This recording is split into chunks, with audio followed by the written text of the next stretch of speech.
Hey, it's JC1424 once again with another album review, and today we're going to be talking about the new album Typhoons from the garage disco hard rock band Royal Blood, a band from Britain. Almost every band that I talk about is from America, Canada.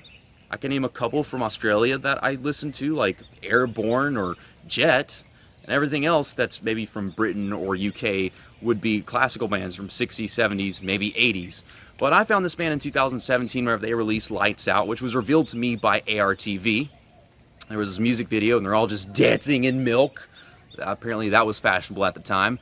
Now, Lights Out was one of my favorite songs of 2017, and I did hear some of the other singles, a couple that I liked and was fine with. There was one that I really didn't like, but I never got around to the album. And of course, I still to this day have not heard their debut, because I don't know if I'm really that interested yet.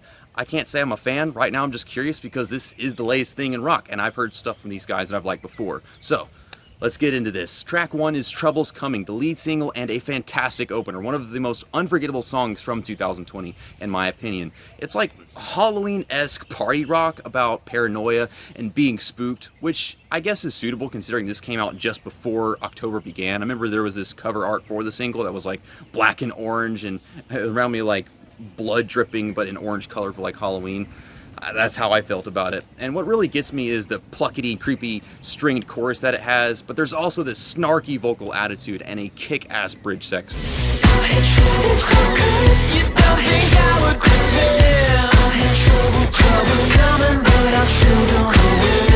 The second song on this album is Oblivion. It has lyrical imagery that depicts what you see in the album art, and that's something I can commend them for.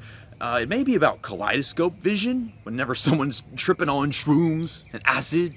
It blends in with the tone and rhythm we already knew from the previous track, and the background is watery, and that's something that did bug me. I get lost in the sound, and not in a good way, despite it being early, and this being one of the shortest tracks on the album.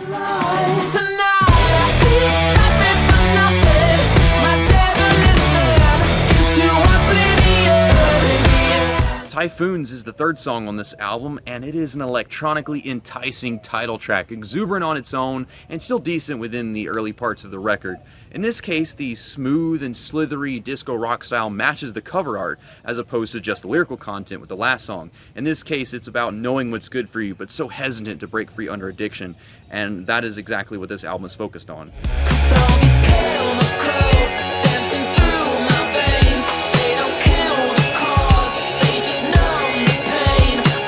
Track 4, Who Needs Friends, tries to be a slow burner, only strung together by a cowbell and tambourine.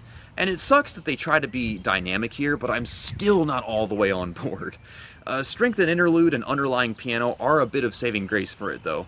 But I can relate, totally. I've had phases where I was just fucking sick of people because I was having trust issues and felt like I was always getting betrayed, trying to make friendship. Stuck inside my fantasy. Looking like I lived the dream. Song number 5 is Million and One. This keyboard and guitar line combo are absolutely sexy, and that is something I have to say immediately. And it serves as a thank you note, like to someone who never gave up on you.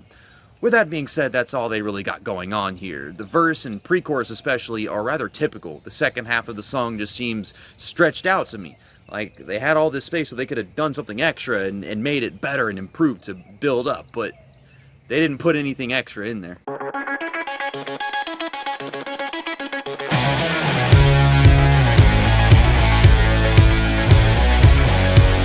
Limbo is track 6, unleashing the emotional exhaustion of frequent mood swings. A single I wasn't that into at first because the verses weren't pulling me in. But the chorus is well orchestrated to say the least, and the midsection is so vibrant that I get the chills. It really is the opus of the album with the outstanding percussion and the bass build-up. Somebody calm me down, wake me up don't leave me too late. Our 7th song on this album is Either You Want It, and honestly it sounds like a Christmas jam from the get-go. Tambourines tend to do that if they sound a little bit like Christmas sleigh bells, but yet this hook and instrumental could not sound anything more like 21 Pilots.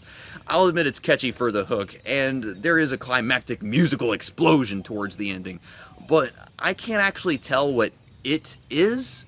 It could be friendship, advice, drugs, all of the above. They all factor into what this album's about.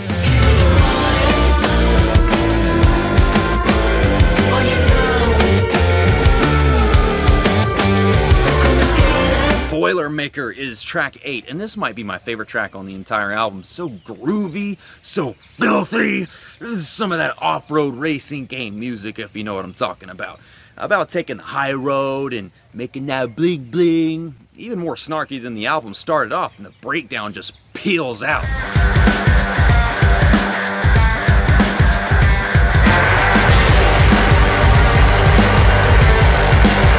Mad Visions is the 9th song on this album, and I was sold in just 2 seconds. That guitar tone is diabolic. What guitar tone, though? There is no guitar. And I adore how they let this piano ring beneath the chords. That really gets me, too. There's unique elements such as flanger, temporary reverb, instead of it just being throughout the entire duration of a chorus for the sake of it, and keyboard notes that create an actual dynamic. And I mean, it doesn't have to be fast or slow, or high volume, low volume. In this case, it's all within the layers of the song. And it's about having a reckless amount of confidence. That might not seem like it ties very well into the theme of the album, but track 10 is Hold On, and it's basically an extension of the previous song. It's on the topic of maintaining hope and chugging through withdrawal, I suppose. And now that definitely does, because the lead singer and the writer of all this, I think he went through some kind of drug withdrawal and abuse, addiction, something like that. And that can be attached to the mad visions, dark to dark. It transitions flawlessly, but it cuts down more to just melody and falsetto with Hold On.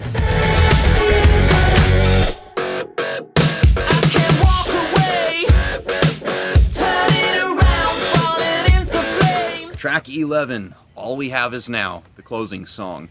A relaxing piano lullaby to end this album. My only criticisms here are a lack of vocal range, as what I would prefer, and not letting the final note ring out. Like, it just kind of stops dead whenever it could have kept on going and fade away or whatever. But forget all of that. Such a satiating atmosphere to close this off with. He's expressing a feeling of mere content in a way that gets to my heart like never before. Because usually it's happiness or sadness, a lullaby or a ballad. And I know I said it's a lullaby, but I've never heard someone express just finally being back to being okay, you know, having the middle, the neutral, being so far into the negative that it's a blessing just to get back to being okay, you know? And that really hit me. But my final score for the new album Typhoons in 2021 by Royal Blood is an 83%, which on a regular day might be a C+, but if you're really looking forward to listening to the album for the first time, it might be a B-. It just depends on the setting, I guess. Well, I have another album review coming up soon. I think it might be 21 Pilots, and I just freaking mentioned them. And then there's Rise Against the beginning of June, and that's all that comes to mind right now. There's also AFI, I think like beginning of July, something like that. But I recorded this while it was raining. It was pouring down rain earlier, and last time I did an album review, The Offspring, it was pouring down rain for 3 days straight. So I'm like, okay, it's not raining for just a few minutes. I'm going to record this album review so I can actually get views. No one's going to watch it if it comes out 3 days after the release date of the album. I've learned that so far. I just wish I got the album like several days early like most people that are popular for reviewing music. I'm not, so it makes it difficult. I have to go sneak around the internet looking for leaks and shit. And in the end, I only get it a day early, so I got a good 4 listens in while taking notes, so it was worth it, and I'm confident how I feel with this album. I'd say it's something I might come back to. I definitely want to keep like 3 or 4 songs. Trouble's Coming, and Mad Visions, and a Boilermaker, and maybe All We Have Is Now, because, gosh, I love that. That one, it hit me in such a weird way. It's definitely a unique feeling. See you next time. That's that. And album review over. Spend our lives together.